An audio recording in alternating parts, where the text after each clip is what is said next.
Are you looking for web design, press releases, blog posts, product descriptions, academic writing to cheat?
Welcome to Wiregrass Haunts, everybody.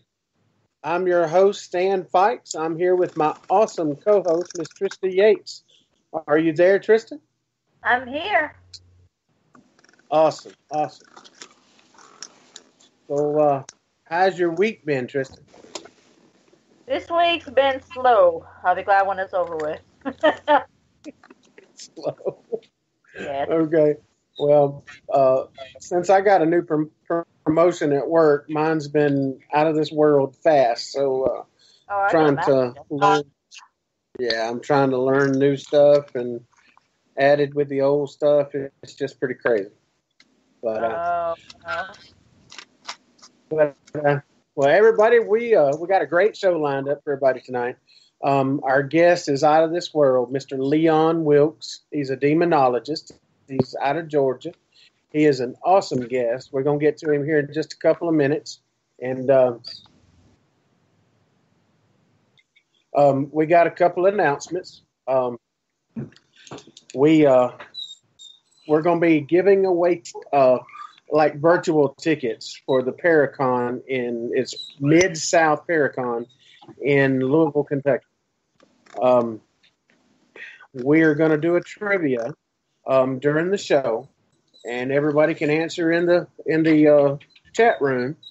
And what we'll do is at that point, we'll get your email address and we'll set you up with the contact to get your tickets. And now, kind of a disclaimer that I have to say that the tickets have no money value whatsoever, and they're virtual tickets. Basically, you don't get a physical ticket. You'll just get entrance into the Paracon, which is a $50 value at the door. So, that's a start. But I guess what we can go ahead and do is go ahead and do the trivia question. That way everybody can be thinking about it. And a little bit later in the show, I'll give you the go, and then the first one in the chat room with the correct answer will win the tickets. It's 2 tickets to the Mid-South Paracon.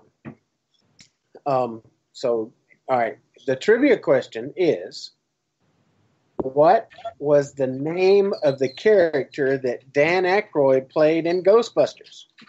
Y'all think real hard on that, okay? So, and I'll give you the go-ahead here in a little while, and you'll be able to answer it in the chat room. And if nobody can answer it, we'll let our guest answer it, and he'll get the tickets. But, Trista, do you have anything to say before we bring in our guest? I think $50 is a heck of a start for this Paracon. Oh, yeah. Well, I mean, getting in the door, and we'll talk to Leon here in a minute about Paracon he went to. I'm pretty sure that, it's not just an event that you want to miss. So that's a real good value for those tickets.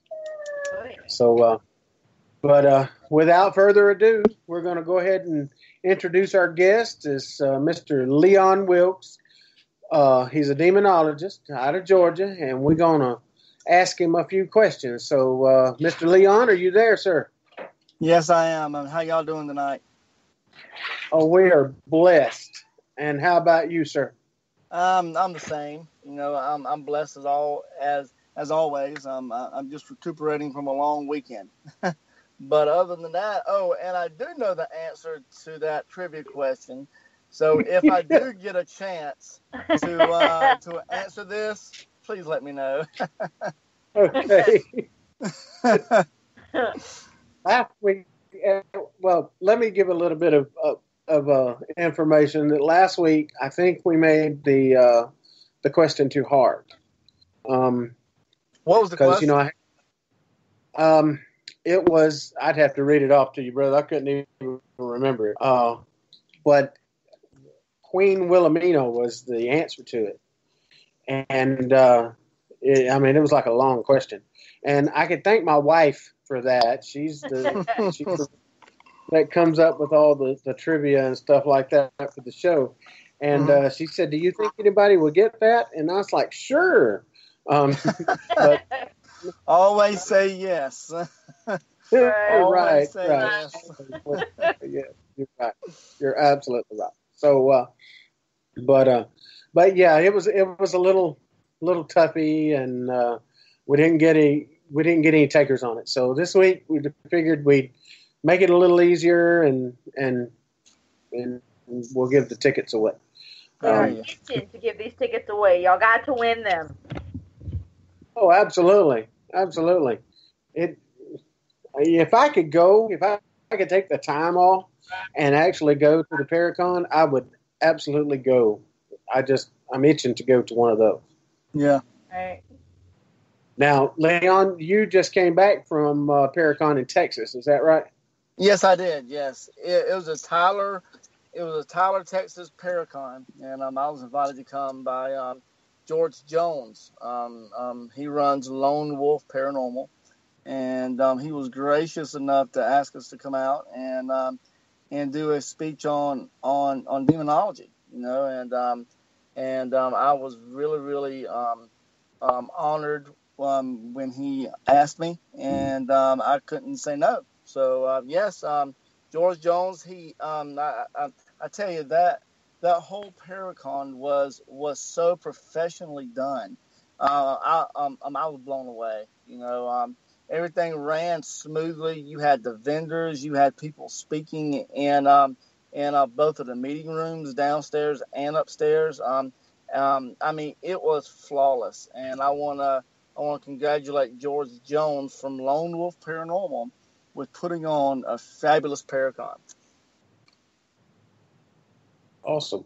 Mm-hmm. Yeah. I would love to go to something like that. And Teresa and I, we plan to next year. And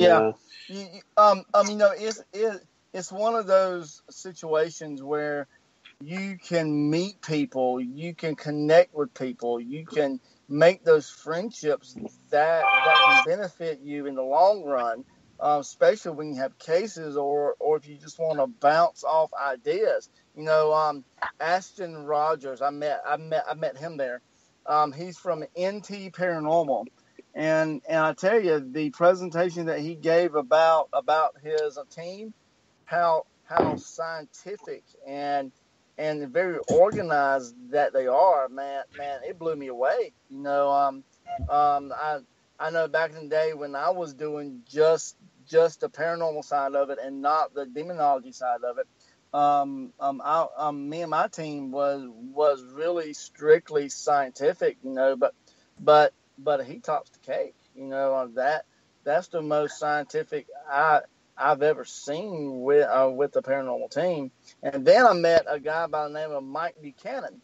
He messaged me before I went to the Paracon, and he wanted to meet up with me there, and pick my brain, and we bounce back ideas and stuff like that.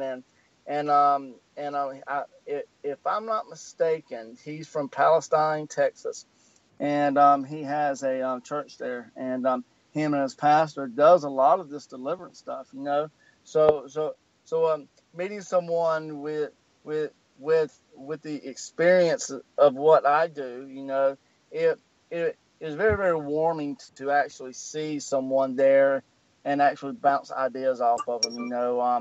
After my speech, I gave a lecture on religious demonology. There's a difference between demonology and religious demonology. Big difference. Demonology, from the regular standard term, can be either misconstrued as someone who studies the natures of demons, from the magical sense, magic with a K, So when you look at religious demonology and regular demonology, you have to make the distinction, and that's what I've always been taught by my mentor. When you look at the old school demonologists like Ed Warren, you have Dave Considine, Ralph Sarchie, Tony Spera. You have all those old school thinking when it comes to demonology, but they don't do just demonology. They do religious demonology. That's the difference. Wow. I didn't know there was a difference. Yeah. Yeah. Well, I remember when you came, one of our group meetings, and you did some explaining on that same subject, and Yes. I'd never knew that there was a difference until then. Yeah. And yeah. It's something that it has sparked an interest in me ever since you came and lectured with us. And I mean, you get into some intense Yes. reading when you get into that. Yes. There was different forms of demonology. There's regular demonology with the magic, like with a K. There was religious demonology. There is diabology too. The study of just the devils. There's a difference between demons and devils. So diabology is the study of the devils, of the higher ranking demons. So when you look at religious demonology, that takes all of that into a context. Into one notion. You can be a regular demonologist and just study the workings of the demons. You can be a regular demonologist and study it from the magical sense, from the occult sense. But when you look at diabology, you're taking just your studies into one notion, into one aspect, and that's when you're studying the devils. But when you look at religious demonology, that suffix religious, it adds another context to it. It lets the person know that now this person, this religious demonologist who is coming to assist, he's coming with the backing of the church, with the backing of his bishop, his or her bishop, you are coming under Episcopal authority now. You're coming with that type of authority. So it's one of those things where to be a religious demonologist, also you have to be trained by another religious demonologist. You can't just read a book or watch Zach Bagans, or Right. watch it, or just watch a show. You have to be trained, and there are certain rituals that you will be taught by your mentor or by your higher figure in your church. You will be taught those things to help these people get rid of these demons. So yes, when you look at demonology, when you look at religious demonology, it's all of that wrapped into one. But also, the religious demonologist has to be well versed with the paranormal investigations. With the regular hauntings too. You have to be well versed with calming those situations down as well. So actually, when I come into a case, I come in as part theologian, and also part human as well, because sometimes you have to relate to these people at a human level. You have to build that rapport. So then you can start building their faith up. So then you can start building everything that was broken and crumbled, bring it back up. So now you can help them through the faith. So you basically have to fix what's wrong. That's right. With them as far as the human stuff. Yeah, Exactly. That's exactly what Lisa and I were talking about the other day.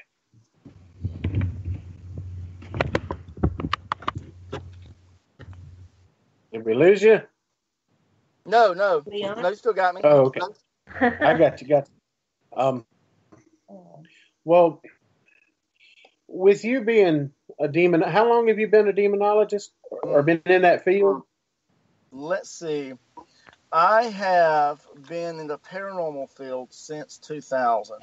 So when you wrap all that into one, it's roughly about 18 years. Wow, that's a long time to do stuff like that. So what sparked your interest into the paranormal? Unsolved mysteries. I was never one of the. I loved unsolved mysteries. Robert Stack. Just his voice alone would just scare the mess out of you. Right. But That's right. but I always I never had one of those paranormal moments to where it changed my life forever. I never had like one of those. I wish I did. Back then I did see a few UFOs. But then again, the UFO thing does not intrigue me like the ghostly apparition thing, like the demons and stuff like that. I Unsolved Mysteries did it for me. I remember that there was one episode, and I never forget this. You had a lot of this paranormal happenings going on. Beds being thrown around and disheveled, and I'm like, my gosh, that is cool. And ever since that, it kind of stuck with me. And I always remember that one show, and just Unsolved Mysteries and Robert Stack's voice. Yeah. I used to love those old shows. Yeah. Oh yeah. And the reruns are just as good. Yes, they are. Yes, they are. I tried watching the new up-to-date Unsolved Mysteries, and it just didn't do it for me. Right. It ain't the same. No, it didn't. Nope. I didn't know there was a new Unsolved Mysteries. Yeah. Trust me, it's not worth your time. It's a lifetime. Okay. Mm-hmm. Maybe I need to get out more. Maybe so. Wow. Or stay in more. Or stay in more, yeah. Well, that's cool. So, part, or at what point when you got into the paranormal that you wanted to change over to demonology or do both, or is that something that you started off doing? It was a few years after I started. I remember this plain as day. We went to this house. We investigated, and we had solid proof that the house was haunted. I mean, it was undeniable. You know, back then our method was to go to debunk. You know, if Right. you go into debunk and you still come out with evidence, then it's irrefutable. So we had tons of evidence. I mean, we tried to debunk, and there was no debunking. There was no logical explanation why these things were happening. So, I remember it. You know, it was very active. You know, there was there were somewhat heavy items being thrown around the house. You know, and back then, you know, I wasn't well versed in demonology like I am now, and I didn't pick up on the telltale signs of it possibly being something malevolent. And we were on the way home. I felt good about myself. Yeah, you know, we got this evidence, we got this proof. But then something inside of me asked myself, do I really know what I was dealing with? And if so, do I know how to deal with it? Right. And that bothered me for a little bit, and then that's when I felt that draw, you know, to study spiritual warfare, to study demonology, you know, and at first I know the dangers, you know, of this, and I told myself I am not doing this, but it was one of those nagging feelings. It was to the point where I couldn't overlook it. So I gave in and I started studying demonology. So when I first started studying it, I told myself I don't want to just buy books and read them and then do it. You know, I want to do it right. I want to associate myself with the right people. You know, knowledgeable people. So that was before I knew of Dave Considine, and I sought after Keith Johnson. You know, he's a plethora of knowledge. He taught me some things, but then I met up with Dave Considine, and he was trained by Ed Warren. He was one of only two people that was trained by Ed Warren for 14 years. It was him and Tony Sparrow. So Wow. Tony Sparrow has never trained anybody by my knowledge, but Dave has only trained one person, and fortunately, that was me. And no, he's still teaching me things. You know, still I call him almost every day. You know, bouncing ideas off of him. If I'm stuck on a case, don't know what to do, I will give him a good phone call, and me and him will talk for hours. But he decided to take me under his wing. You know, after getting to know him for years. I mean, like me and we build up this bond, this trusting relationship, you know, and we hit it off, you know, and still to this day, I call him sometimes, not even to talk about the paranormal. I mean, like just to chit chat, you know, and that's how I got into it. Yeah. But then I made that logical decision to seek out, people that are more knowledgeable in this area than I am, you know. And I was lucky enough to run up on Dave Considine, one of only two people that was trained by Ed Warren, and all the knowledge he's passing on to me, and has passed and still is passing on. You know, I can say that yes, I've been trained by Dave Considine, but I need to reword that and say I'm still being trained by Dave Considine, because this is one of those fields to where you can never get to the end of your training. You are always training. Right. That's right. That's right. I agree. And you and I, we worked on cases as well. collaborating back and forth. Yes. And some of those cases, I felt like that we were dealing with an evil spirit or something like that. The information that you helped us with was awesome, and so you're trust me, you're one of my go-to guys, so to speak. So yes, thank you. You're definitely, yeah, absolutely. So when you got into the paranormal and you started your demonology, is that when you created your group, or No, I never advertised my services until about 3 or 4 years ago. Wow. I never had to. For some reason, I've seen people make groups and create groups and advertise and never get in cases. I was fortunate to know that it was like something that God put together. I never had to advertise. I was always getting cases being passed to me left and right, and it's still to a point now.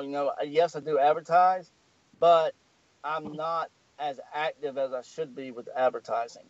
But still, like right now, we got about 7 or 8 cases that is waiting for me to get there.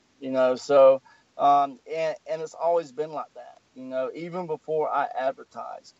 So yeah, I was lucky enough to never have to advertise my services, but always getting asked to help. So I think that's because I linked up with a lot of paranormal teams, with a lot of people like in the paranormal, and and that's where I center my focus on is people in the paranormal. So I think that because that's my target, that's why I'm being called in a lot. yeah, exactly. And now your group, how many folks do you have? How many members do you have in your team? I have about 6, and we're called the Southeast Paranormal Society. We specialize in residential cases, but preferably centering around the malevolent style of hauntings. So that's where we come in. I'm always teaching people, always telling people in the paranormal, watch out who you bring in to your cases. Because 9 times out of 10, they are not who they claim they are. And just like when I was at the Paracon this past weekend, I told people, research the people, especially the people that claim to be demonologists, okay? Research them before you bring them onto your cases, before you bring them into the home. Because I guarantee you, about 80% of them never had the proper training. Right. And they're claiming to be something that they're not.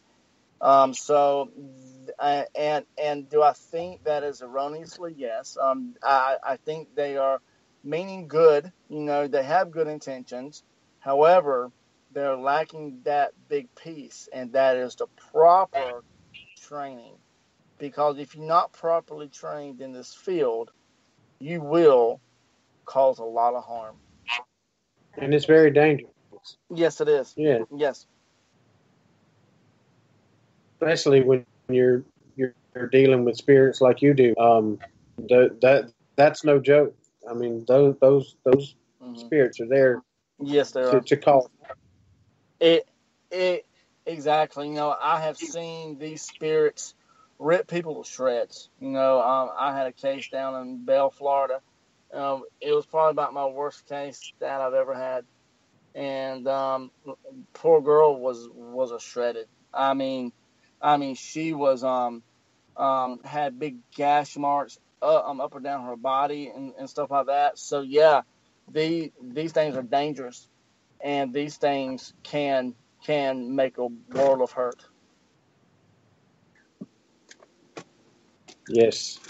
Yeah. So in your team, You said you had six team members. Are Yes. any of those members spiritually gifted, or do you have like a medium or anything like that in your group? No. I have one guy. Alex.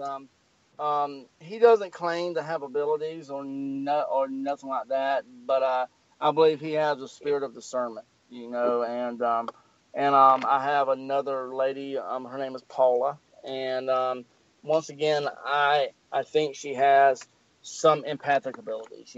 So when it comes to the other things, like psychic abilities, stuff like that, I really kind of shy away from people actively on the cases that are actually psychic or medium or anything like that, because I don't want to take the chance of a transit possession while on the case, and now we got to deal with two people versus one. That makes a lot of sense. Yeah. But yeah, Paula, she is the one that I'm training also in demonology. So she goes with me almost everywhere I go. Like she went down to the Tyler Paracon with me. So yeah, I'm trying to let her absorb a lot of this knowledge. Gotcha.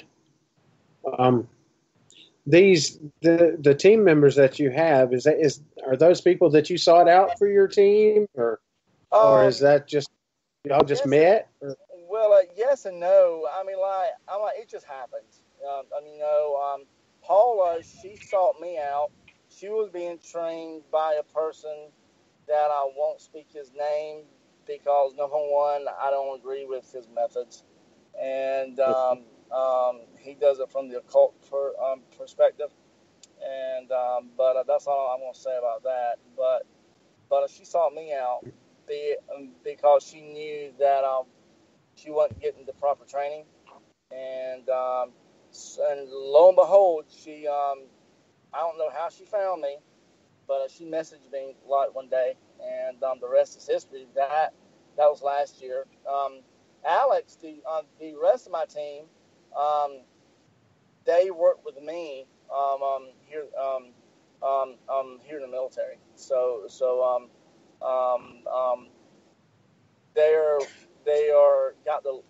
they got the level head, so they don't think too much outside the box, but they think logically, so they kind of balance me out. Sometimes I can go into a case and be stubborn, but that's why with me being the leader of the team, sometimes I have to take a step back and actually listen to what they got to say too. Gotcha. Trista, do you have any questions? What's the furthest that you've ever traveled for an investigation? Oh, the furthest. Oh, let me see. That's a good question. I wasn't ready for that one. Wowzers. It had to have been Asheville, North Carolina. This was about 5 or 6 years ago. And it turned out where we had to do a deliverance on the lady. Dave Considine, he passed me the case because he knew that I could get there quicker than he could because he lives in Connecticut. So, yeah, it was me and 2 other people on my team, and we went up there and was able to help the lady. And by my knowledge, she is living a really healthy life now. So, yeah. That's awesome. Yeah, I think I drove 8 hours. Good grief. Wow. Well, if you want to get technical, okay. 2 years ago, me and my wife Betsy, we drove up to Connecticut to see Dave Considine, and while we was there, we helped him on a case. So if you want to be technical, we drove about 19 hours. Holy cow. But that was one of the best times of my life. got to go up there and see Dave. See his stomping grounds. He took me to Bishop McKenna's church. Saw Bishop McKenna's grave. I'm sorry, saw Ed Warren's grave and all that. So yeah, we had a good time. Wow.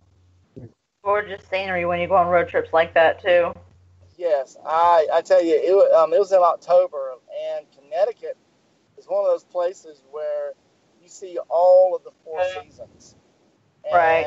And it was astonishing. It actually took my breath away, and I told my wife whenever we retire, I wouldn't mind moving up to Connecticut and stay there.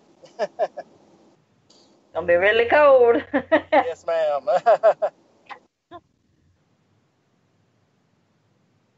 When you do the residential investigations and it turns out that they're just spirited and not necessarily demonic, do you guys do a cleansing of the house, or do you have somebody else come in and do that? Yeah, if they want us to, if they want us to do a blessing, we can do a blessing, but we normally don't get people ask us to do any more if we find out it is just a human haunting versus a malevolent. Right. 9 times out of 10, they just want us to let it be. Yeah. Things that go bump in the night aren't as scary as things that'll hurt you when you're sleeping. Exactly. Exactly.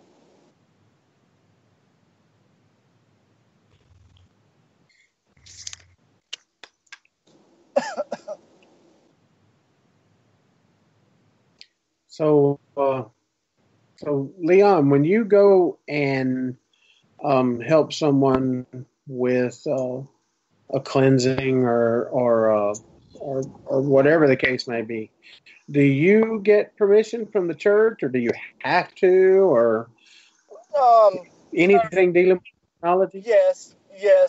Whenever I've already got permission to do certain things. If it's something that we got to do outside of that, then 9 times out of 10, yes. Now, if you're dealing with the demonic possession, of course you got to get permission from the bishop. You got to get an exorcist and all that. But with what I do with the deliverance, that I'm like, you don't have to get permission to do any of that. But it is good to work into the authority with the authority of the church. So they know what you're doing, where you're going, and stuff like that. When it comes to taking care of the home, once again, I just let them know where I'm going, and that's it. But when you're dealing with demonic possession, when you're dealing with the major rite of exorcism over a person, then that changes the context. So when you're doing the deliverance, basically you're just asking for God, for Jesus to intercede. You're not going full front. I command you, or nothing like that. Right. But whenever the priest will come in to do an exorcism, now he's got the backing of the bishop, the backing of the church. So now he can say, I command you to leave in the name of Jesus. I exorcise you. So that's the biggest difference. Okay. Does that make sense? It does. Absolutely. Yeah. There's a lot of technicalities there. Well, I mean, you have to realize that, or us that's never really had to deal with that. It's not easy doing stuff like that. It's rather dangerous. Yeah. Yes, it is. Right. Whenever I go to a case, I have to make sure that I've been to confession. I have to make sure that I go into a state of grace, because if I don't, I will. There's a possibility of me picking up something and taking it with me. So I got to make sure that I'm protected spiritually, physically, and emotionally. So yeah. Gotcha. So, have you ever had that instance where you felt like something was trying to go home with you, for the lack of a better term? We will get some things called diabolical setups, and that means that for some reason we was brought there under false pretenses. That happened in Florida a couple of years ago, and the lady she pretended like she wanted to help, but in reality, she was still practicing black magic, and stuff like that. When I put two and two together, I stopped the deliverance. I stopped everything, and she didn't know that I knew everything, and I just laid it out to her, and I said, "Here's what I know," and she's like, "How do you know that?" And honestly, Stan, I don't know how I knew that. It's like the Lord just revealed it to me all in one go. I'm like, oh my gosh, and everything I I I told her, she was standing there in awe, like, how does he know this? So yeah, sometimes, when you're dealing with the darker things, you will start developing this keen ability to pick up on things that you wouldn't normally do. Yeah, I've doing the investigations and stuff, paranormal investigations. I've come to learn that is it opened up a whole different world to me when I started doing this, and Yeah. and yeah, and the only reason that I'm doing this is I felt like I was led by the Lord to do this to help Yeah. people, and Yeah. Yeah, and I know a little bit about you, your background, and I tell you, you're meant for this. Absolutely. Mm-hmm. yeah, and I feel good doing this to help people, and somebody asked me not too long ago, well, when you going to be on TV? I said, God, I hope I'm never on TV. Yeah. That probably is the worst thought that I could ever have, and because yeah, I mean, being on TV can be a headache, and look at people who are on TV. Some of them become the biggest jerks, and right. and I know a couple years ago I was offered a TV show, but I easily turned it down. I'm like, I don't want this, but one thing I do want to start doing really, really heavily though is these paracons. I've done a few, but being at the Tyler Paracon kind of put a spark up under me. I saw how the people reacted to what I had to say. I saw how everyone was seated and was paying attention, to what I had to say, and honestly, that made me feel really, really good. That made me feel like people are willing to learn. Learn the right ways. Versus the wrong ways. They're willing to learn the truth versus the lies that you always hear about this field. So that has put a spark in me, and I tell you, I really want to teach people about religious demonology, not just demonology, but religious demonology. And there's a big difference. There's a fine line there, and that is what I want to start relating to all these people is to religious demonology. Well, I'm planning on getting several people around here that's likes doing this type of stuff and is interested in this stuff to help people. I'm going to get them together, and I want you to come and talk with us again. Hey, and, you just let like me know when. You let me know when, and I'll be there, buddy. Y'all are some good people, and know what, I will drop anything to come up there and help y'all with that. Well, I think it's needed. especially with people that's in this field, the more prevalent you see people that are reporting paranormal activity, and of course, I've run into this. I've got demons running in my house. Most most of the time, I'm like, okay, no, that most demonic entities aren't going to want you to know that they're trying to possess somebody or anything like that. So, somebody calls me and says, I got demons running in my house. Most of the time, I'm, and no, I'm sorry, I can't help you. But, when I was at that. Yeah. When I was at this Paracon, this Tyler Paracon, I remember when I told them that 9 times out of 10, if it's a demonic haunting, the paranormal investigators will get no proof at all. And the reason why is it does not want you to know that is there. Heck, I have seen it where you get no K2 hits. You will get no thermal hits. You will get absolutely nothing. But it's there. Right. But you won't get it. Why? Because it don't want you to know. So if it can make you think that it is not there, then you're gonna think it's not there, and then it's gonna be left there, so it can do whatever it wants to do.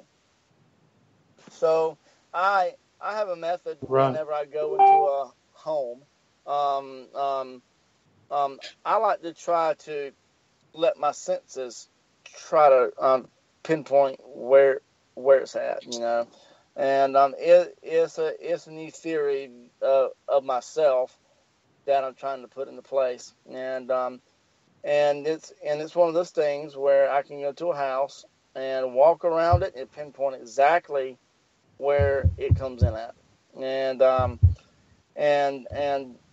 it's unique because I can always find it the first time every time, and it's always either in the attic or in the basement or crawl space. Why? Because nobody's gonna go there. I'm like, nobody's gonna go there. But if it's gonna hide from you, it's gonna think that you won't be able to find it out. But I can find it out without any problem. Right. Cool. How many times you've been on an investigation and found that a benevolent spirit is portraying itself as a child? Oh, wow, that's a good bit of the time. I know not a case I did not too long ago. It's portraying itself as a little child, and whenever I hear that it's portraying itself as a little child, that something or that the client is talking to something that is a little child, my spidey senses light go off. I said, maybe we need to look further into this, and these things will play off your weaknesses. So if you're a client and let's say you've had a miscarriage or maybe a stillborn birth, don't you think that these things know you and know what will get to you and come to you as a little baby spirit? True. Yeah, it's trying to make you lower your guard, so now you can interact with it, and just as soon as you start that communication, that's an invitation to come in and wreak havoc.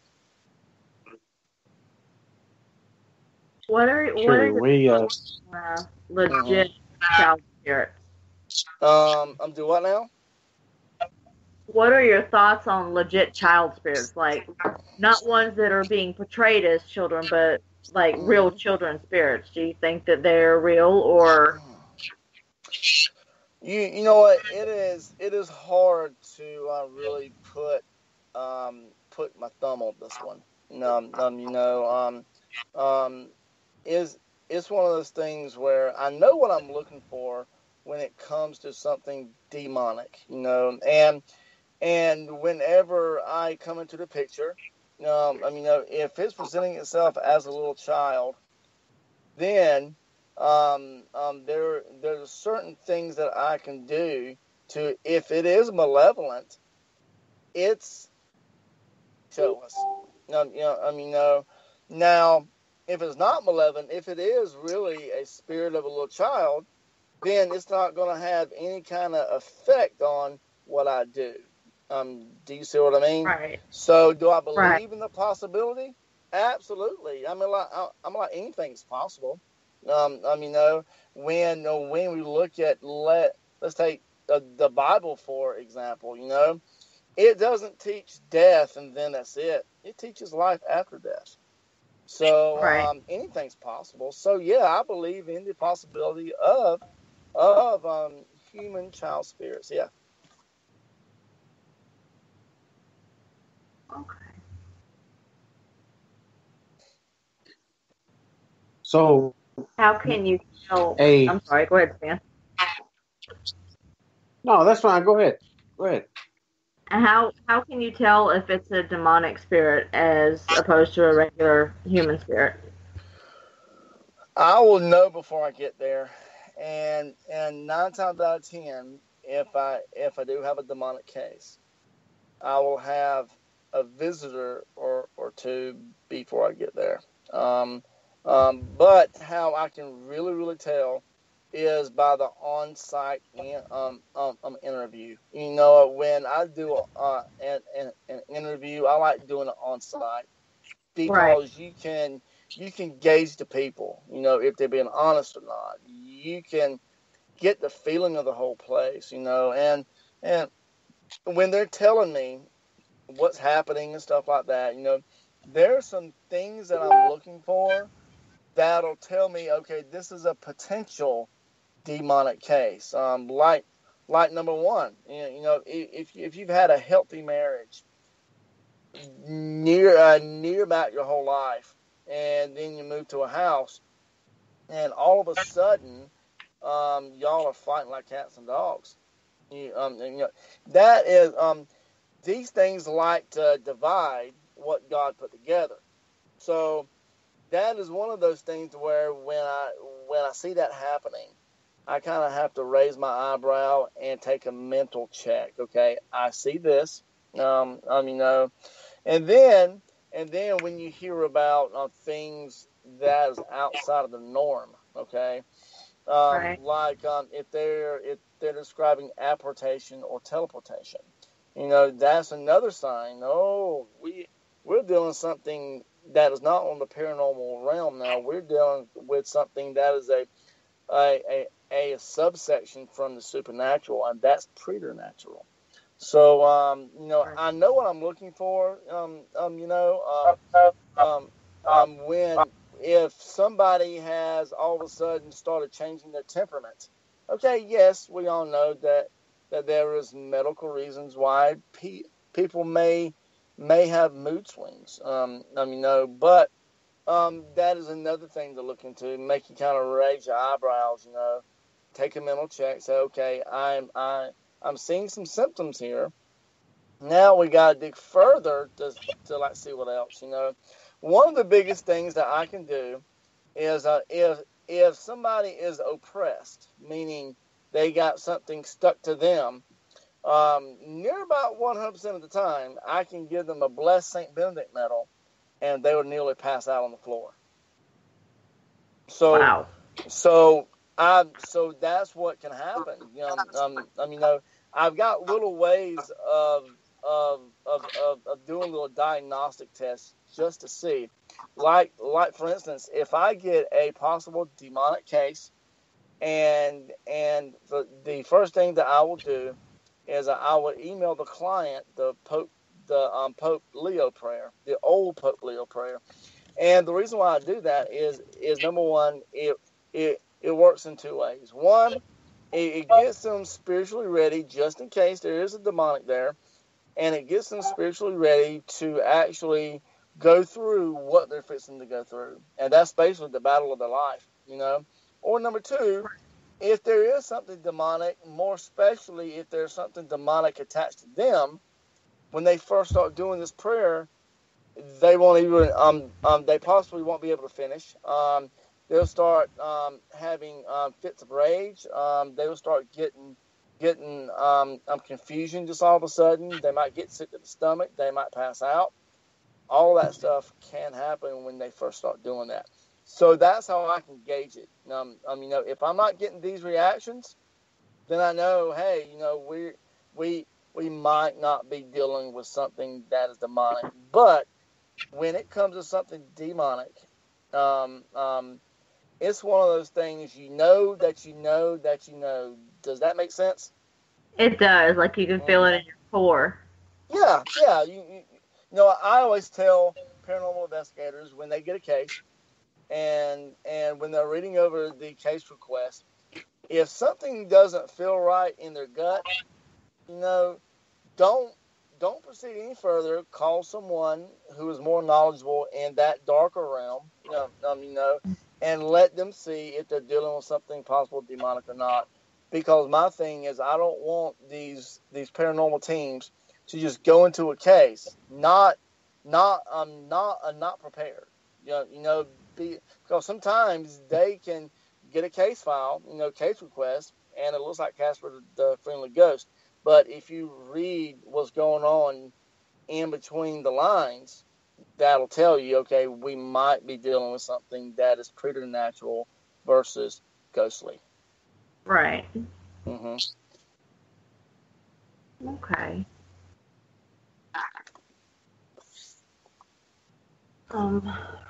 Why is it that when exorcisms are performed, Latin is the preferred language? Because it is the language of the church. It is point blank period. That is the answer. You know, I don't know Latin, so I'm trying to learn Latin.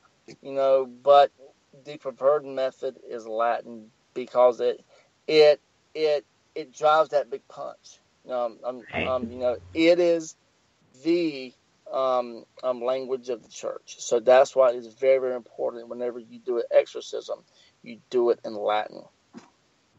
I mean, I'm like, does that make sense? It does. It really does. Yeah. Mm-hmm. It's like the nail in the coffin, so to speak. That's absolutely right. You know, and especially when you do it in Latin, and then when it finally tells you its name. Right. Oh, I've had many. I have been told by Dave that that's the time when all bets are off, and you better hang on for dear life. So they usually get worse after they reveal their name, then. Yes. Because you have to realize that they're trying to keep you from knowing their name. Once you get their name, then you can directly say, let's say the name is Stan or Joe. You know, Joe, I drive you out now in the name of Jesus Christ or whatever. You know, but now instead of talking to something or you're guessing or some evil spirit, now you got a name. Now you have a name to focus all your energy on and all your exorcism prayers on. Right. Mm-hmm.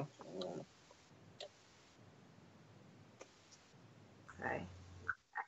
So, would it be like, can a normal person confront a demon? Like, nope, absolutely not. I'm sorry to cut you off there.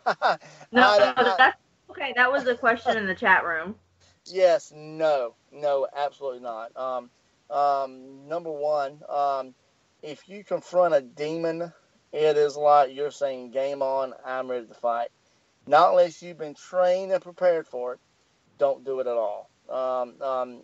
Even whenever I do my deliverances and stuff like that, I don't do a lot of confrontation, not unless I really, really have to. But whenever you do go face to face, It's you the have clock. You have to be ready for the repercussions too. You know, that's just like, I hate to get off topic, but when I say repercussions, I mean like spiritual repercussions from going outside of your authority of doing things. That's a lot of. Do you remember watching Paranormal State? Yes. Do you remember the I Am 6 case? I don't. Okay.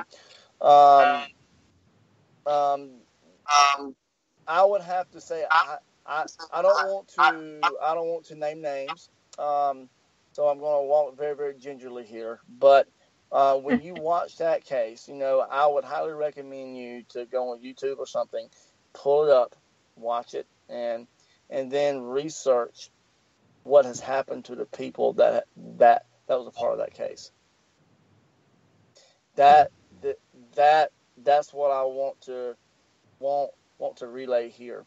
If you go outside of your spiritual authority, you will suffer the consequences. Absolutely. Don't do more than you can handle. That's right. Absolutely. All right. We're going to take us a quick little break here, stretch our legs, go take a pee break, get something to drink, pay some bills. Sounds good. We'll continue these questions here in a little while. We're having a great show, and we really appreciate everybody being here with us. We will be right back in just a little bit.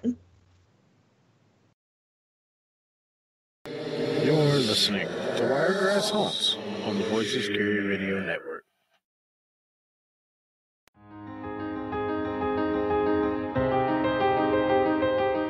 Have you thought about becoming a published author? Don't have time around work, school, or family? Let us do the work for you. Save time by allowing eWriter Resources to work for you. You deserve the best online writing services available. Let us make your book and your dreams come true. Be a published author in 14 days when we custom ghostwrite your ebook. If you need an expert, allow us to handle your business writing and ebook. We are capable of creating ebook covers, websites, and all the content to go on it. Check us out at eWriterResources.com.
want to have family portraits made but can't afford the costly photographers out there? Do you want to help someone local grow their business with low-priced, budget-friendly photo shoots? Would you rather have someone who is understanding of what you need in a photo of your family? Want someone who will listen when you have ideas during your photo shoot?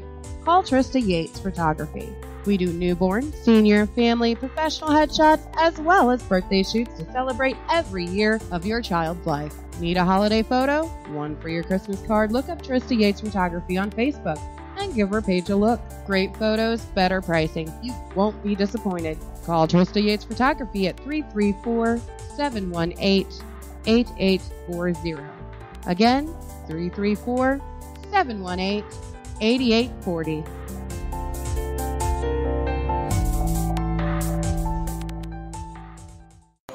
Welcome to the Voices Carrier Radio Network. Oh, Father, tell me, do we get what we deserve? Oh, we get what we deserve. And where down we go, oh, oh, oh, oh, oh, where down we go, oh, oh, oh, oh, so where down we go, oh, oh, oh, way down we go. Oh, you let your feet run wild. Time has come as we all go down. Yeah, but for the folk who mind, do you dare to look them right in the eyes? Yeah. Oh, 'cause they will run you down to the door. Yeah, someday we'll run you down till you fall.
Are you struggling with credit issues? Bad credit keeping you from pursuing all your dreams? Pullman Credit Repair is here and will get you back on top.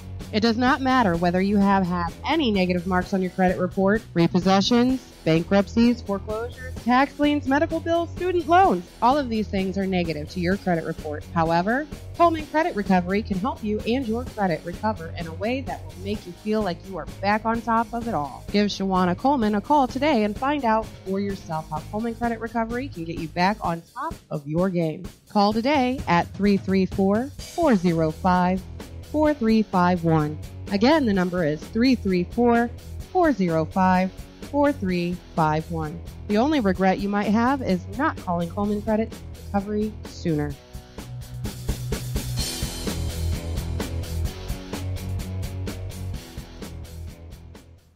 Hey y'all, we're back. Hope y'all enjoyed the break. We're here talking with Leanne Wilkes. He's a well-known demonologist in our area. Leon, you still with us? Oh, yes, I am. Okay. We're just asking Leon some questions, and we've had some really great conversation in the last hour. Y'all should definitely go back and listen to it when we're done here, because it's good. Leon, I think we're going to continue asking you some more questions, if that's all right. Sounds good. I'm going to ask away. What are some of the common tricks of the demonic, like things that you see and you absolutely, without a doubt, know that this is a demon that you're dealing with? Let me see. First of all, the one big thing that I've noticed is that it's going to want to make you think that it's not there. If the client has all of these claims of activity, and you walk in and everything seems so calm. You can throw up a blade of grass and it doesn't blow anywhere. It goes straight down. Right. If it seems abnormally calm, then you know that you're possibly dealing with something else. Tricks. It'll play mind games on people. It's going to make you think that you're going crazy. So let's say you and your spouse are having a lot of problems just all of a sudden, just out of the blue, and it's because sometimes there's what people call diabolical confusion, or what I like to call diabolical delusion, meaning that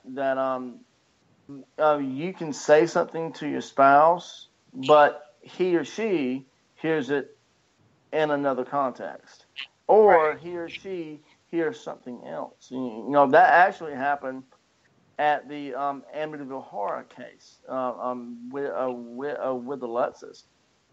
Things like that will happen. Just small, subtle things to where you think it's nothing, but it's really something more major. Just like, for instance, all of your pictures of your family for some reason are just being knocked down. That's not usual. That is a very, very strong indication to where we may be dealing with something. And I want to use the word maybe because everything is not set in stone, but maybe you're dealing with something that is negative. Right. At the very least, it's got a lot of power. That's right. Absolutely. When you deal with these cases, how can you tell if someone is possessed? See, possession is a very, very tricky. You're dealing with someone that has its will broken and taken over. Like for instance, if this person starts talking in another voice, and they don't remember it, we may be dealing with a possession. Even though you can't rule out the mental illness part either. when you get a case of demonic possession, the first thing you want to treat, the first thing you want to see about is the psychological aspect and the medical aspect. Okay, you want to get those checked out first. Right. If it comes back to where they don't have any psychological ailments or any medical ailments that describes what is happening to them now, then you know you're possibly dealing with a demonic possession. But from there, the demonic possession can go as far as levitation, superhuman strength, talking in a different language. Those are the cases where those are the signs and symptoms where, I think I'm dealing with possession, and I might need to go get an exorcist now. Right. Yeah. Mm-hmm. Do you think that mentally ill patients are more open or susceptible to demonic or paranormal activity? Well, I think the question would be better asked, or let's view it from this angle. Is most of them really crazy?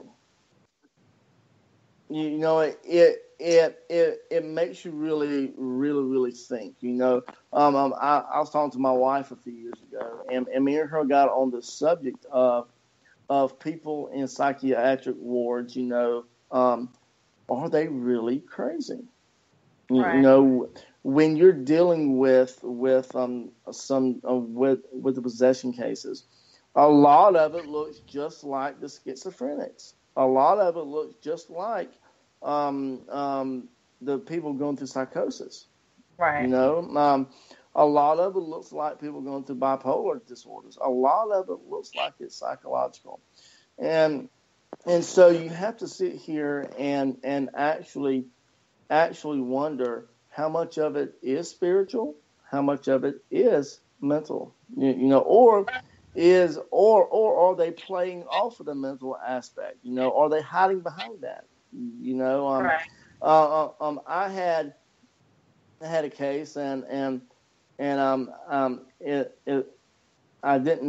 I couldn't find a way to get there in time, but I was talking to this man and it was believed that he was possessed, and so me and him was going over some stuff, and I knew that he dealt that he was diagnosed with schizophrenia and stuff.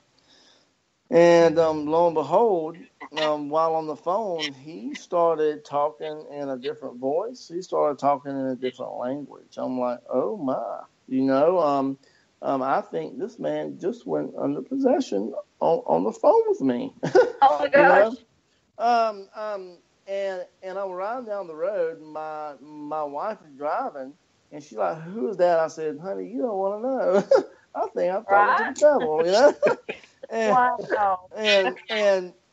But the one thing I got out of that is it told me I am schizophrenia.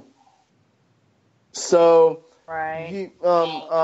that tells you that this thing was either coming as a guise of schizophrenia, or it was playing off of a schizophrenic state.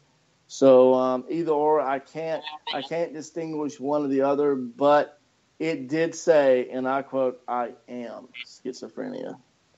Wow. So yeah, I'm like, it just makes you think. It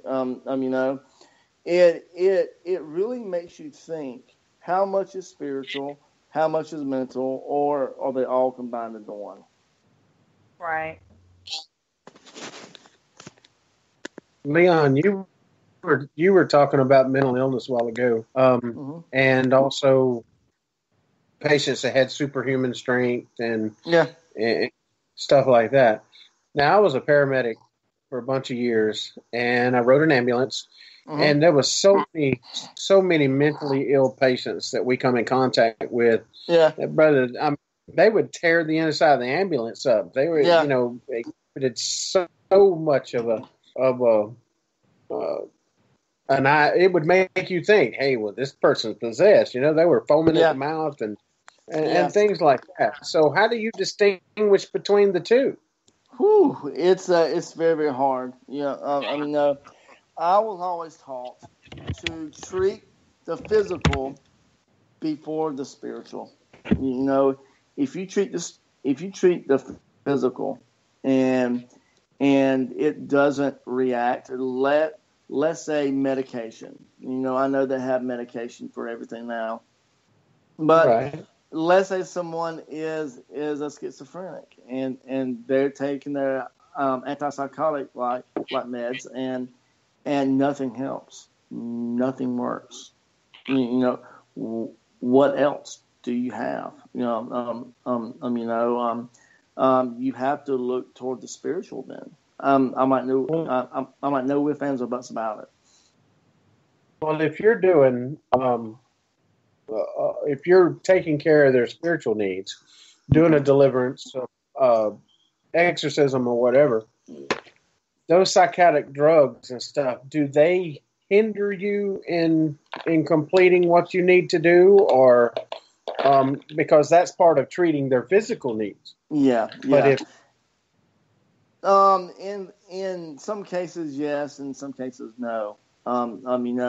When you look at the certain drugs, the certain medication, they will dope the people up to where they're kind of out of their minds.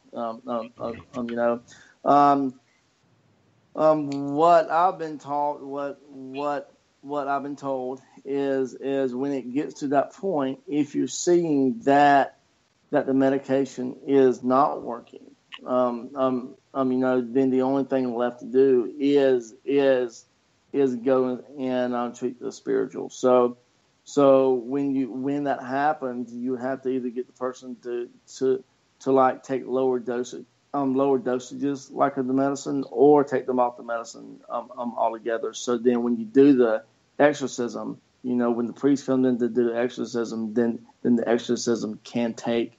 The exorcism will be able to work.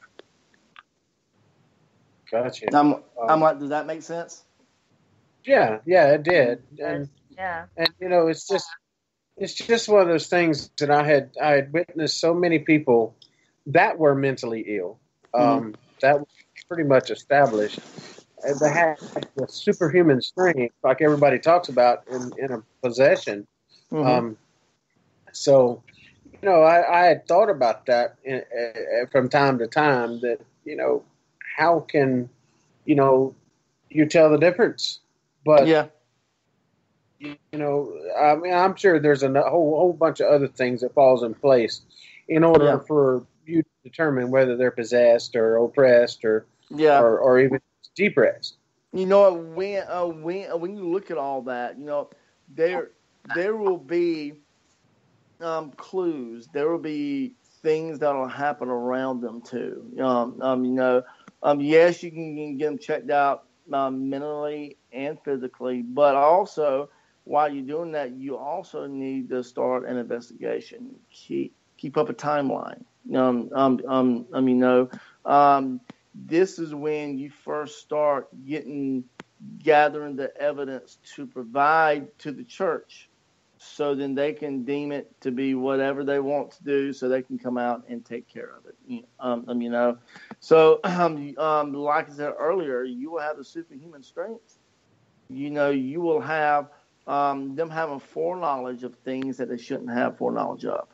You will have levitation. You will have teleportation, apportation. You will have all of that stuff going on, either all of it or some of it. But for the church to get involved, you have to have 3 of those clues, 3 of those signs. Either levitation, another language and foreknowledge, or 3 of any of those.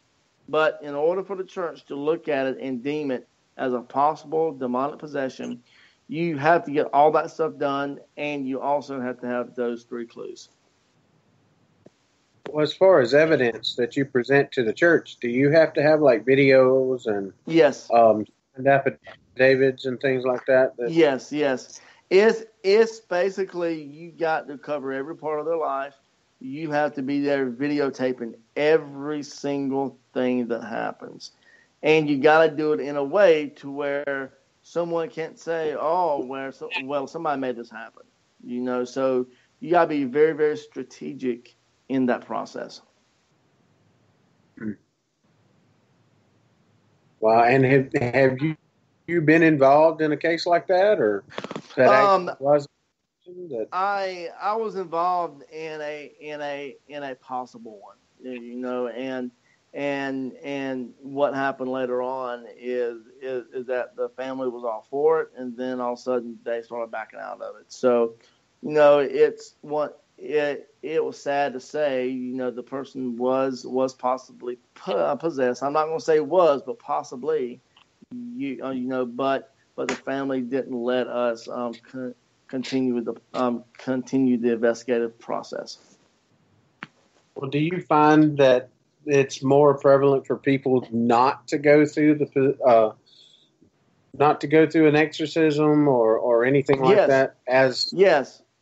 And the reason why is the demonic will get in there and influence people to do things and not to do things. Why? Because let's face it, it doesn't want to leave.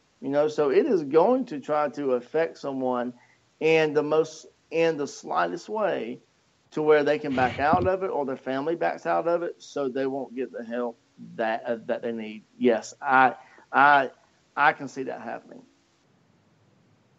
Wow. See, what y'all need to realize is these things know us better than we know us. So they're gonna know every weakness. They're gonna know how to influence you to do what it wants you to do. You see what I mean?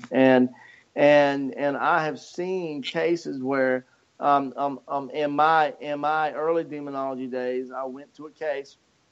This team called me in, went there, and the right time we walked in, all the team started crying and walked out and left me in there like all by myself. I'm like, oh my gosh, this is before this is before I started learning the concept of building my own team. You see what I mean? So this is kind of like trial by fire. And I went outside. I'm like, what in the heck are y'all doing? We came here to help these people. What is y'all's major malfunction? And they all looked at me and said, Leon, you don't understand. This thing in my mind was telling me every one of my sins I committed by date and doggone time. Wow. I'm like, oh, okay. I'm like, have you confessed your sins? They're like, no. I said, why haven't you? You just walked in to the devil's lair and you hadn't confessed sins. They're like, no. I'm like, you might want to go do that now. And they went and did that and went back on the side, and they felt much better. Wow. Like giving them that when you're doing this, you're not supposed to look them in the eye? They say that, yes.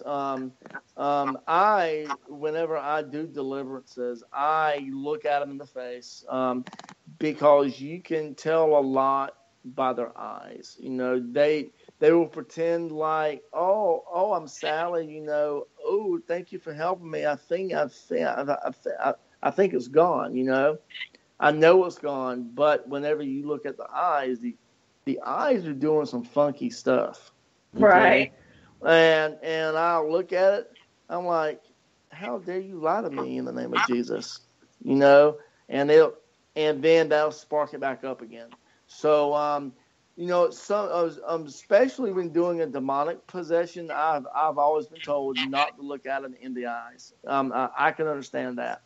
But whenever I do my deliverances, I always like to have that eye contact and just so I know what is going on.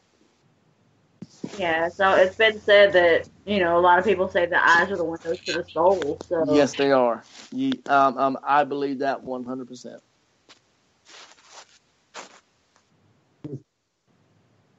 Well, Leon, do you believe that there has been an increase in demonic activity over the last few years?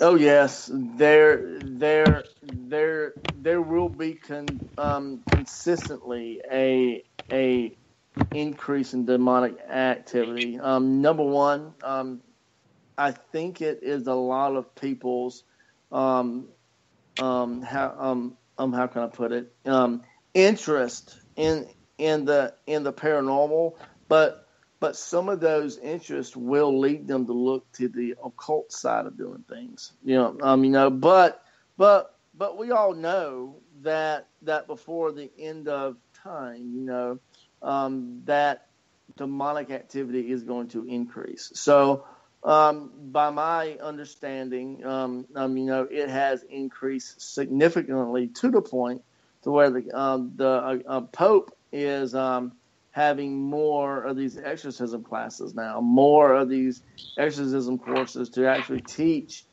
the priest how to do exorcism. So, yeah, I believe that 100%. Wow, you kind of answered my next question too. What do you attribute to this increase? So, that and you can look at a multiple amount of things. The wrong people in political power, that could be one of it too. So at the end of it all, we all know that the demonic presence, the demonic activity is going to increase. Why? Because when you look at the end of the Bible, when you see that struggle happening, yes, it's going to happen. Because what people fail to realize is that the earth is not God's jurisdiction. It's not Jesus' jurisdiction. It's actually Satan's. So what happened in Genesis is that he took our domain, our dominion, because God gave man dominion over the earth. And then once Adam and Eve fell, once they sinned, once they went against what God said, then Satan came and he took their dominion. This is Satan's playhouse, not God's. But at the end, Jesus will come down. He will establish his throne, and then from there, this will be God's, not Satan's. Does that make sense? Yeah. Absolutely. Yeah. Okay. Now, when you're dealing with demonic possessions, can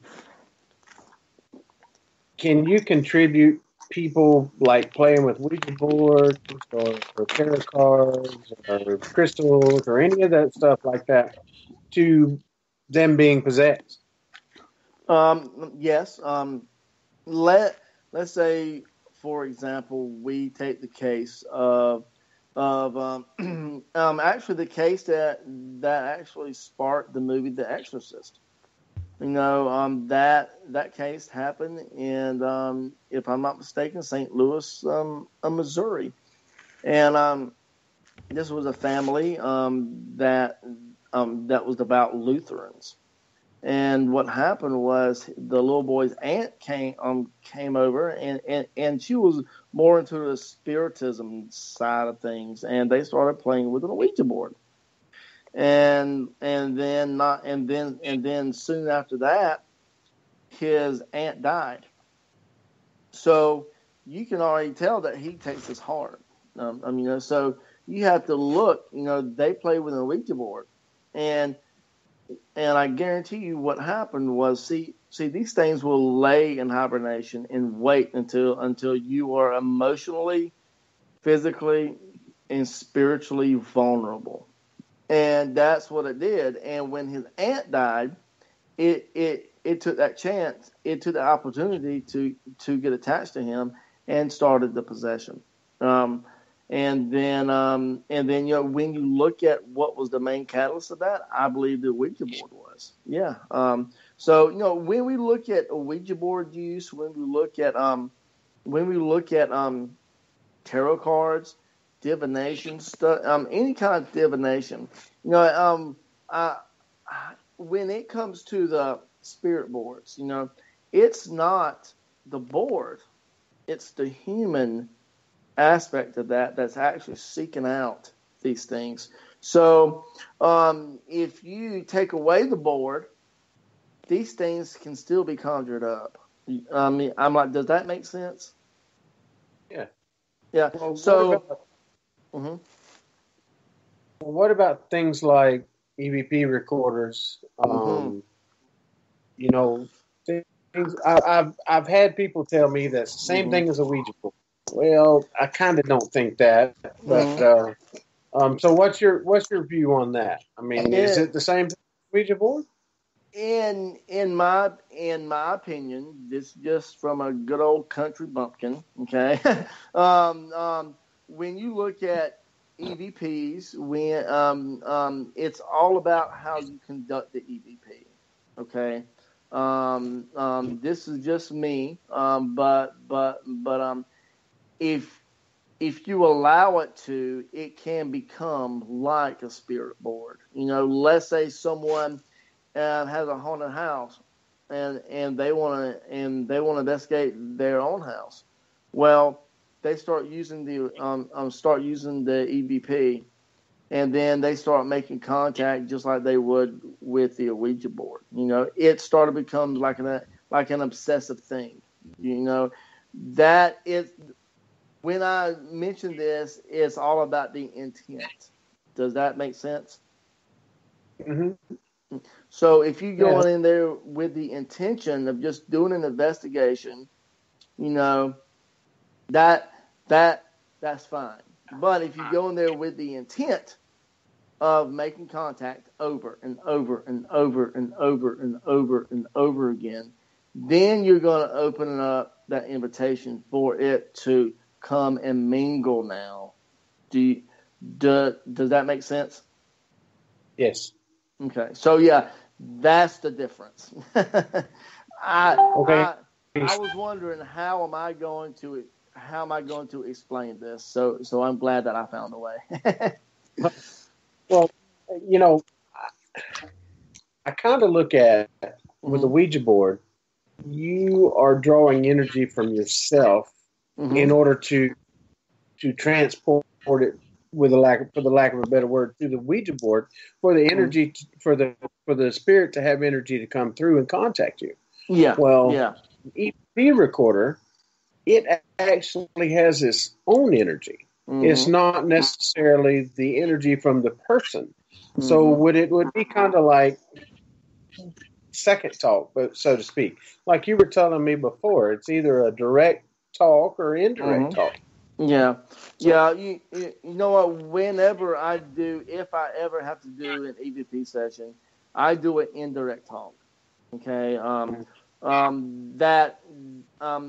Whenever I do this, sometimes I can be overcautious, and to the point to where we get no evidence. But that's just me, But direct talk, direct communication. When you're using the EVP, right? And when you're using the digital voice recorder, and it gets to a point to where it kind of gets obsessive. See what I mean? Now you're using your own energy to actually to try to contact these things versus just a voice recorder. So that's why the intent comes in there versus just going in there and doing the EVP. So it will go back to what is the intent. Does that make sense? Yes, absolutely. Yeah. We tend to, on an investigation, we'll take an EVP recorder and go into wherever it is we're investigating, and we'll leave that EVP recorder running. Yeah. Whether we're in there or not, sometimes we do it in several rooms. And And then, investigators come in and they are making contact with, or trying to make a contact with whatever spirit is there that's causing the issue. You have to establish something in order to decide what comes next, as far as whether to get rid of it, or if it's Sally running through the halls of the house, or something like that. And in fact, Thursday night we have an investigation that is going to pertain to a lot of EVP use, simply because of they believe that it is family members. And Teresa and I went and done our initial interview, and I walked through and we done a kind of a baseline, and we encountered Teresa and I encountered 2 or 3 things that were in the house, and I didn't feel as though they were nasty spirits or anything. But the people believe that it is their family that's there, and and some of the EVPs that we actually got from then, like low whispers that you couldn't make out and stuff like that. But we weren't talking directly to them. We were actually talking to the client, and so that indirectness to the spirit got them to communicate with us.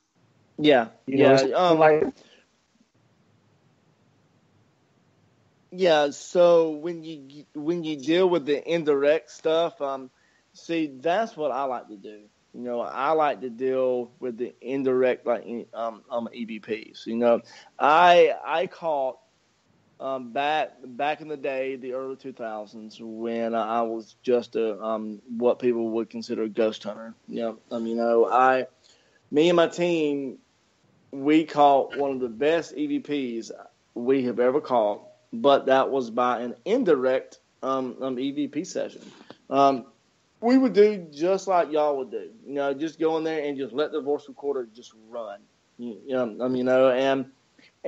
we were under the same thinking that, to do EVP session, you do not necessarily have to be totally quiet. You can talk a little bit, So we left it going, and we went on our breaks. You could actually hear us outside chit-chatting.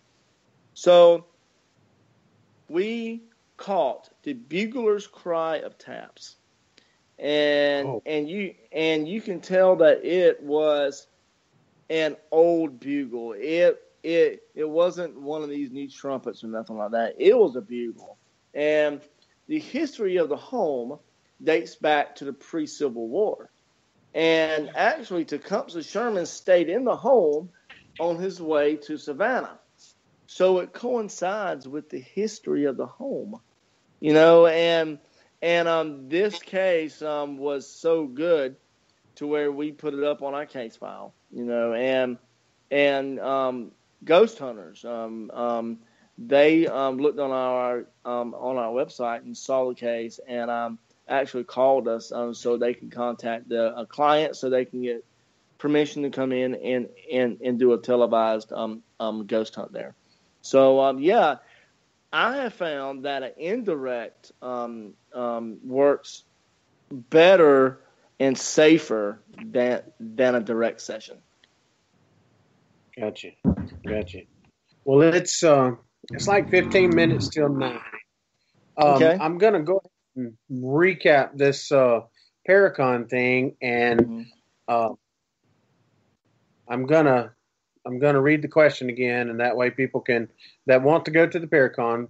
It's the Mid-South Paranormal Convention of 2018. It will be held July 27th, 28th, and 29th at the Holiday Inn in Hurstbourne, in Jeffersontown, Kentucky.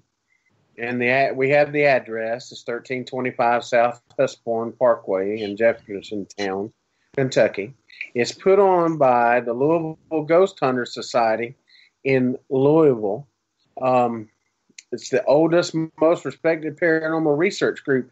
And in fact, May 29th, we're going to have them on Wiregrass Haunts. That's cool. So that's going to be pretty awesome. So I'm going to go ahead and repeat the question. And it's, what was the character's name that Dan Aykroyd played in Ghostbusters? So anybody that wants to go to the Paracon, put the answer in the chat room. The first one's in there is the winner. Now, while they're answering that, Leon, do you have any really good investigations that you guys are coming up with? Or I know you're studying to be a priest, right? Yes. I'm in the formation process of becoming a priest. So it's a very long process. But I have been well assured that I will be continuing this type of ministry. So yeah, it's pretty neat. There's a question I want to ask you.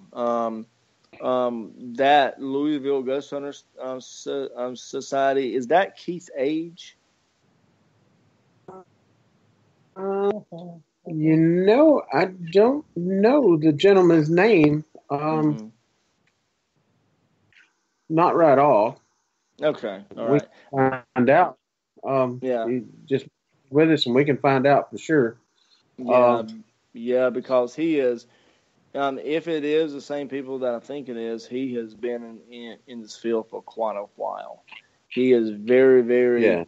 He's very, very, very, very well known in the paranormal field. So he works directly. He works closely with the Philip St. Booth and the Booth brothers and all them. So he's a big one to have on. So he knows the stuff. Let's put it that way.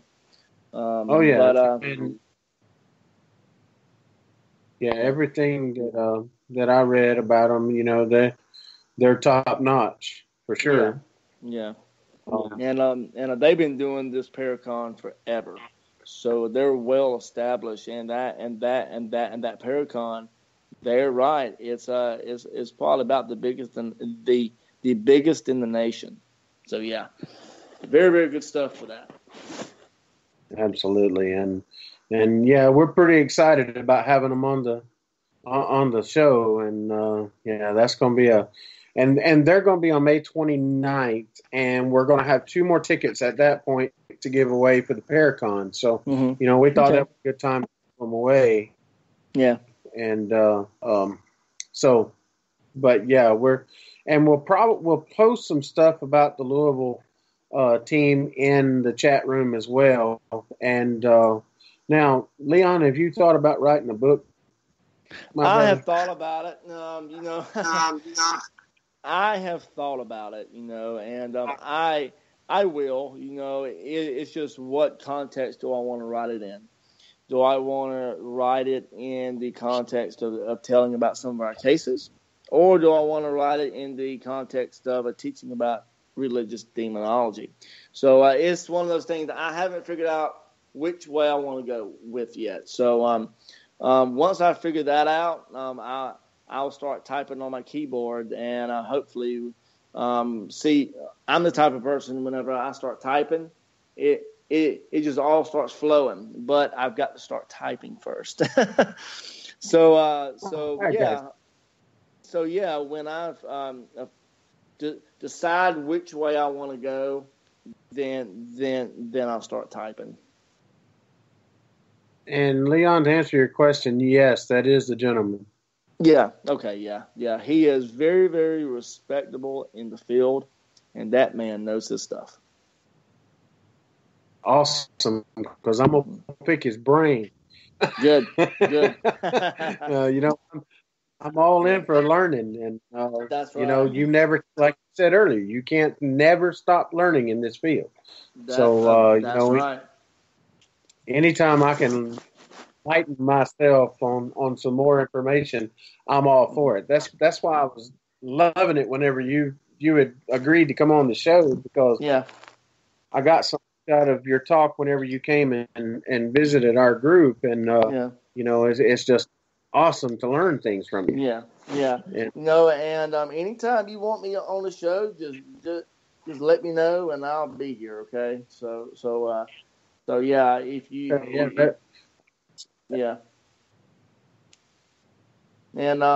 just sure. let me know the next time you want me to come up, and I'll be more than willing to do that too, with no problem.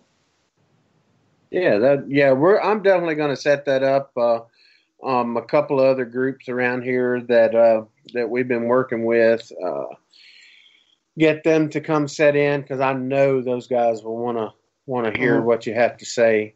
They've been running into some starchy things as well, like we have. You were talking earlier about you definitely had to have been a God call in order for you to do what you're doing. And it's the same way with us. We have, I don't know how many calls a day. I mean, we're just, we get booked up, and now, mind you, we have some of the kookiest calls I've heard. Let me tell you about one that I got the other day. Oh my goodness. So put it into a nutshell. I got a phone call from this lady. I'm not going to name names. Because knowing my luck, she's probably listening. but she called me, and she's like, "I need you to come to my house. I have dead bodies buried all over my yard." I'm like, "Oh, how do you know?" Whoa! I'm like, "Whoa, time out now." I mean, how do you know this? Have you dug them up? Have you seen bones? What? She's like, "No, I can just feel them." I'm like, "Oh, okay." I said, "Have you called anybody else? Have you called any other team or anything, or anybody to help you?" And they said no. And she said, "Yeah, I called the FBI, the CIA, the GBI." I said, "Oh, no." I'm like, "Ma'am, I'm sorry, but there's nothing that I can do for you." I'm thinking, wowzers, wow. But yeah, I mean, I've had some crazy ones. I think I had this one guy. I think he was drunk or something, but he called me and said, "Oh, this thing is whooping my tail." I said, "Describe it," and he described it. He described what looks like his girlfriend. I'm like, "Buddy, look, it's your girlfriend. You done met her, man, and she's beating on you." He's like, "What?" I'm like, "Yeah. Good night and take care. God bless." I'm like, I mean, I can't make this up. This is crazy. But yeah, it seems like this field will draw out the craziness. Well, if you're ever contacted by someone that says, okay, they have spirits in their house, or they've been, these things are happening, and then you're not able to not able to physically go to that person's house, but you contact another group. All right. Yeah. I mean, you and I share things all the time. Yeah. Whenever they wait about 2 weeks and they ask you every day, "Hey, when's this other group going to contact you?" Blah, blah, blah. And then they say, "Well, I need help." And then I say, "I'm trying to get you help." And then they say, "No, I need help." And I said, "Well, what kind of help you need?" They say, "Financial help." Oh. That kind of turns me off. At that point, it's done. I don't know. We don't get paid for anything. We don't charge for any investigations. We use all of our own money. And y'all, we're broke. That's right. We are broke. I'm class broke people. I don't ask for a penny, but doggone, when I get these people that just waste my time and then like you said, ask for financial stuff too. No, I'm good. Nope. They can sit there and wallow in their own pity. I'm not all for that. and I spent about 3 hours one night talking to these people, and I had prayer with them on the phone and everything, and then they kind of treat me like that. It's really disheartening. Yes. And I told Teresa, I said, that right there will make you not want to do this type of stuff. Yeah, it will. Yeah, it's folks.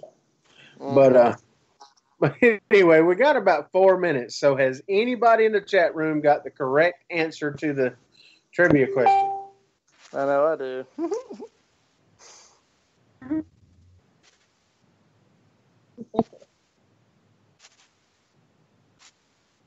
So there's nobody in the chat room that's got the answer.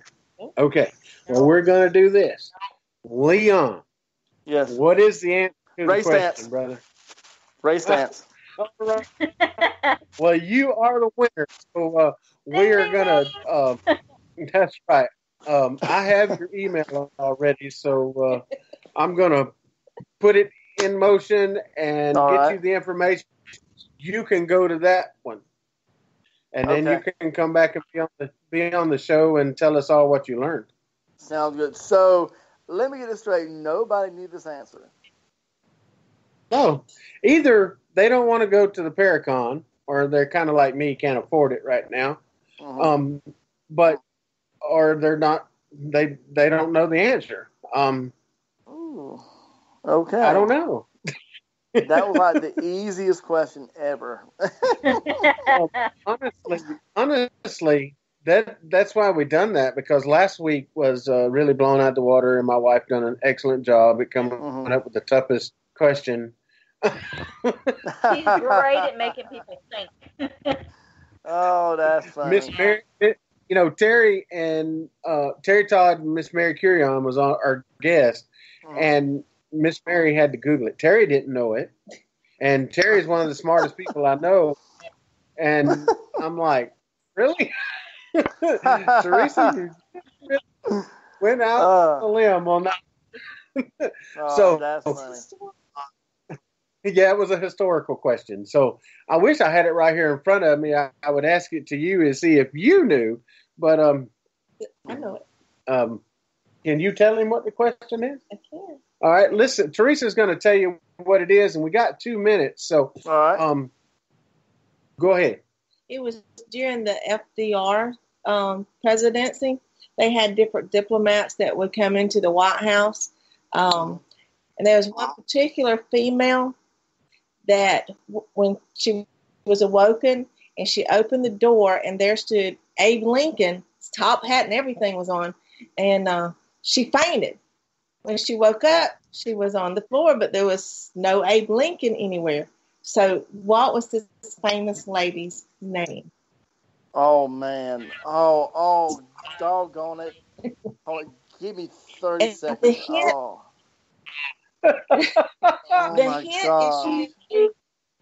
the hint, she is a queen. It's not Freddie Mercury. Oh man. Ooh. My gosh. It's right on the tip of my tongue. Oh my gosh. Who was it? Queen Wilhelmina? Yes. Wow. Yes. Am I right? That's right. Oh man. I had to think back big. Super Keenan on our question for tonight says she could only think of Beekman. I had to go and shake off the cobwebs of my early research into the paranormal. It's 9 o'clock. No, that's right. Well, brother, it's 9 o'clock, and we just got reminded by her computer. So we're gonna go ahead and sign off. And all right, hold on a second. Hold on, we got something in the chat room. It says real quick. I need someone to come help us, not financially, but with things that's happened. No, awesome. Okay, Well, tell them to get in contact with us. We will go and help them.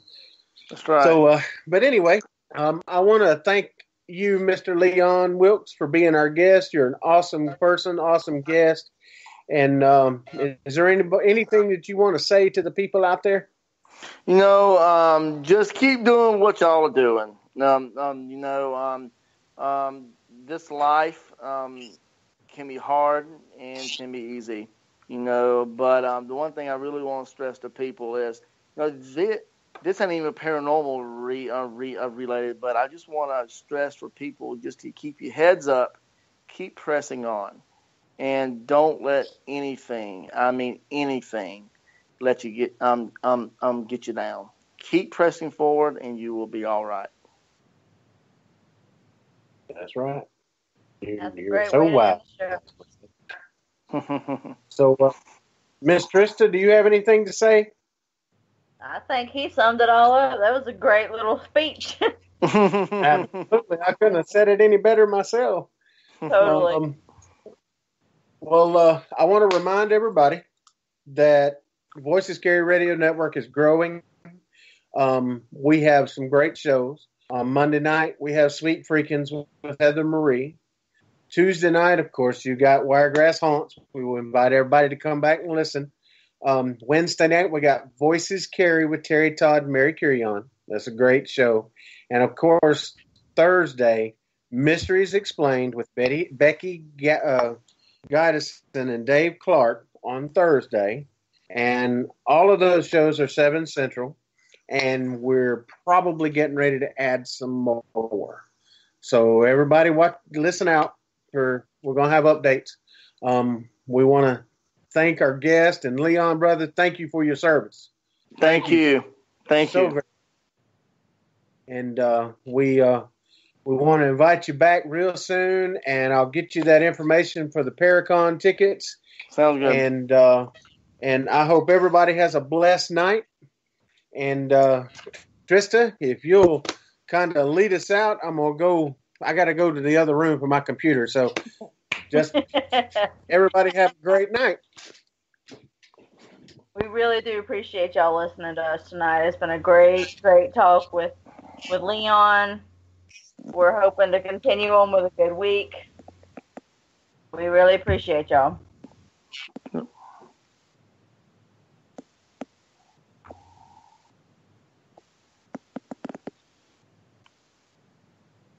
Yep. So I got a question.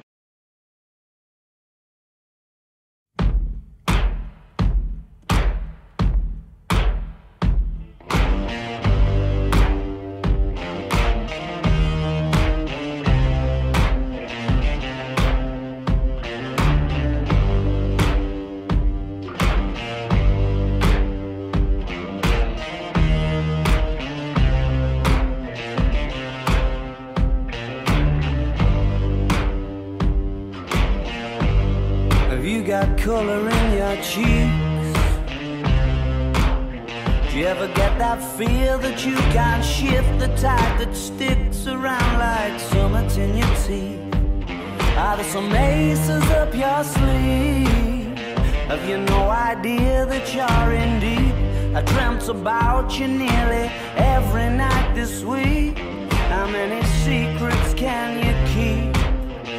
'Cause there's this tune I found that makes me think of you somehow, and I play it on repeat until I fall asleep, spilling drinks on my settee. Do I wanna know if this feeling flows both ways? Sad to see you go, sorta hoping that you'd stay. That the nights were mainly made for saying things that you can't say tomorrow day. Crawling back to you, never thought I'd call and run. You're out of you, 'cause I always do. Maybe I'm too busy being yours to fall for somebody new. Now I thought it through. Crawling back to you. So have you got the goods? Been wondering if your heart's still open, and if so, I wanna know what time it should. Simmer down and poker up. I'm sorry to interrupt, it's just I'm constantly on the cusp. I've tried been to kiss you. I don't know if you feel the same as I do, but we could be together if you wanted to.